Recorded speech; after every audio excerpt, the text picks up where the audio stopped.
Through centuries of conquest, resistance, and rebirth, a people rose. Their story is written in desert winds and mountain stone. This is the evolution of the Algerian nation.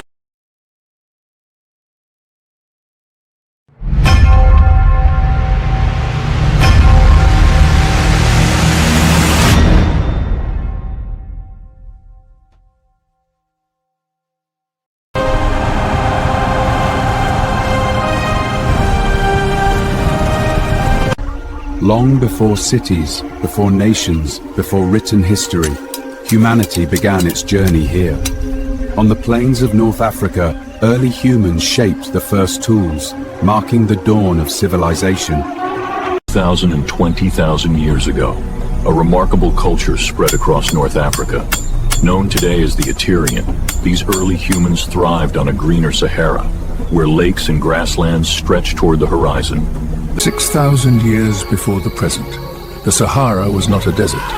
Rivers flowed, wildlife thrived, and human communities flourished. In the cliffs of Tacfarinas they painted their world, leaving behind a timeless record of Beginning more than 3,000 years ago, seafaring merchants from the Levant sailed west across the Mediterranean. Along the coast of North Africa, they established small ports and anchorages. Over centuries, these humble outposts grew into thriving centers of trade. 2 centuries before the Common Era, the Berber tribes of North Africa rose to power. Under visionary leaders such as Syphax and Massinissa, the tribes united to form a new kingdom, Numidia, a formidable power. During the Second Punic War, a powerful alliance reshaped the fate of the Mediterranean.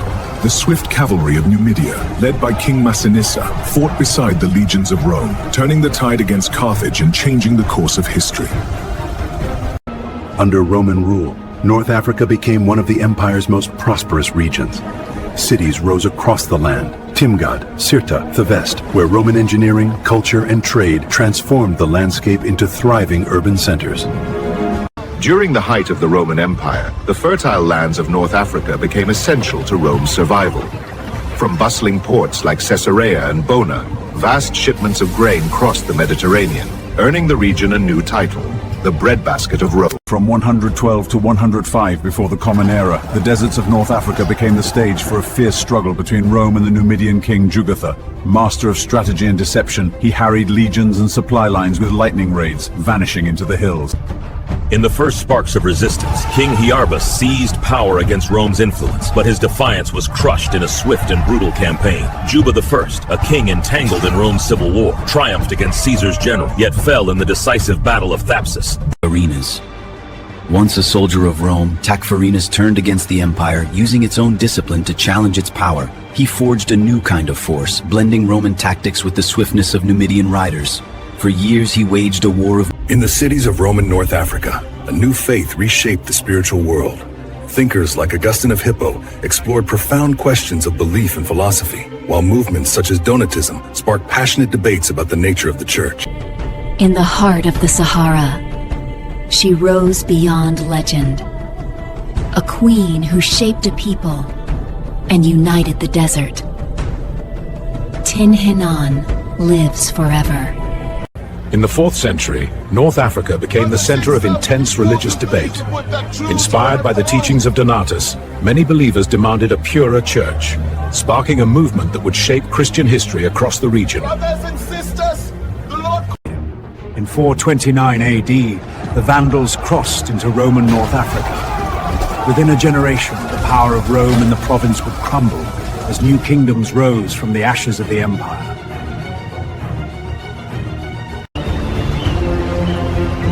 In 533 AD, the armies of Emperor Justinian crossed the sea to reclaim North Africa.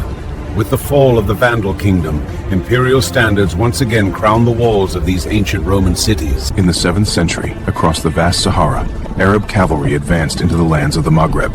Led by Uqba ibn Nafa and Hassan ibn Anwaman, they carried not only strength, but a new faith, Islam and the Arabic tongue. A queen rose to unite a people and defy an empire. But power came at a cost. Her legend never died. In the far west of Algeria, a Berber kingdom stood defiant. Altava, last stronghold of resistance, before fading into history. The Rustamid state rose as a beacon of knowledge and tolerance. Under the guidance of Abderrahman ibn Rustam, the city of Tahert flourished, a crossroads of trade and of thought, where scholars debated philosophy and character. In 909 AD, a new power rose in the Maghreb, the Fatimid Caliphate, expanding its reach across North Africa. Its armies marched east toward Egypt, carrying ambition, vision. Between the 11th and 13th centuries, resilient Berber dynasties rose from the deserts and mountains of the Maghreb. The Almoravids, disciplined and devout. The Almohads, unifying and formidable. The Hamadids and the Hafsids, building prosperous century. In the heart of western Algeria, the Kingdom of Tlemcen rose as a beacon of refinement. Under the Zayyanid dynasty, its capital flourished, a center of art, knowledge, and Islamic architecture, where culture and power met in harmony. In 1516, the fate of Algiers was decided upon the sea. Led by Hayreddin Barbarossa, Ottoman and Algerian forces confronted the Spanish fleet. In a fierce naval struggle, they secured Algiers, marking a decisive victory. And for over 3 centuries, the Regency of Algiers stood as a formidable maritime power. Founded in 1516 by the Corsair brothers Hayreddin Barbarossa and Baba Arouj, it became a hub of trade, naval strength, and privateering. From the 17th to the 19th century, the Regency of Algiers rose as the strongest naval force in the Western Mediterranean. Its fleets challenged and defeated powerful rivals, France, European kingdoms, even the young United States. In 1830, French forces launched a full-scale invasion of Algiers. Their fleets bombarded the coast, and their armies poured onto its shores. Yet they were met with fierce and courageous resistance as Algerians rose to... In 1830, after the invasion, Algiers faced a time of profound change. Cultural treasures were lost, libraries disrupted, and the wealth of the city diminished. Yet even in hardship, the spirit of resistance endured, carried by the people. May 3rd, 1846. The sun rises over the high plains of Algeria. From the dunes, Emir Abdelkader moves like the wind itself, leading riders who know every rock and ridge, striking the French columns with relentless speed. In these sands, an empire... On June 28, 1835, Emir Abdelkader led his forces with remarkable strategy, exploiting the terrain of the Makta, turning the land itself into a weapon, and delivered a crushing defeat to the French army. Ahmed Bey, defender of Constantine, stood against expansion, protecting the eastern lands with unwavering resolve. Before the great uprisings, a woman stood unshaken. Lalla Fatma Nsoumer led the spirit of resistance in the mountains of Kabylia. After the scoot of an empire in Europe, Algeria rose again. Sheikh Mokrani ignited one of the greatest revolts in 1871.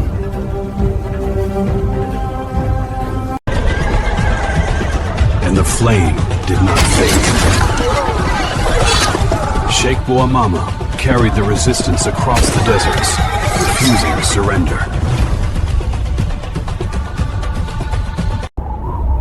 In the heart of the Sahara, resistance is born.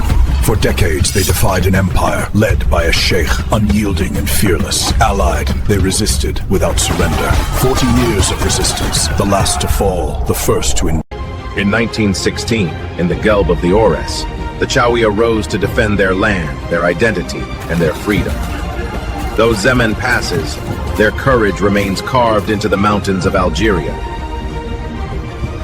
At the dawn of the 20th century, a voice rose to awaken a nation. Abdelhamid Ben Badis became the leading figure of reform and renaissance in Algeria. As colonial policies sought to erase identity, he stood firm against cultural destruction. In 1931, he united scholars. The day the world celebrated victory over tyranny, hope filled the streets of Algeria. In Sétif, Guelma, and Karata, thousands marched, not for war, but for recognition, dignity, and freedom. But hope met force, and silence before the storm. Peaceful marches were met with brutal... November 1st, 1954. In the heart of the Aures, a spark was lit. A handful of men chose resistance. 7.5 years of sacrifice forced an empire to the table. On July 5th, 1962, Algeria reclaimed its freedom. On November 1st, 1954, Algeria rose in revolt. The National Liberation Front led the uprising with one goal: complete independence. From crowded cities to remote countryside, the war touched every corner of Algeria. 1.5 million lives. A nation is born. After generations of struggle, leadership rises from Altava, freedom reclaimed. Algeria reborn. June 19th, 1965. Algeria wakes to quiet thunder. President Ben Bella's rule, bold but tightening, now tested. Disillusioned by dictatorship and chaos, Colonel Houari Boumediene moves. A bloodless coup. From the Thawra, a state was born. A revolutionary chose to build institutions, factories, a modern nation. An era where Algeria rose, stronger than ever. Leadership that shaped a nation. A nation falls silent as it mourns its leader, a man who shaped its path. His legacy endures beyond his time. A time of stability.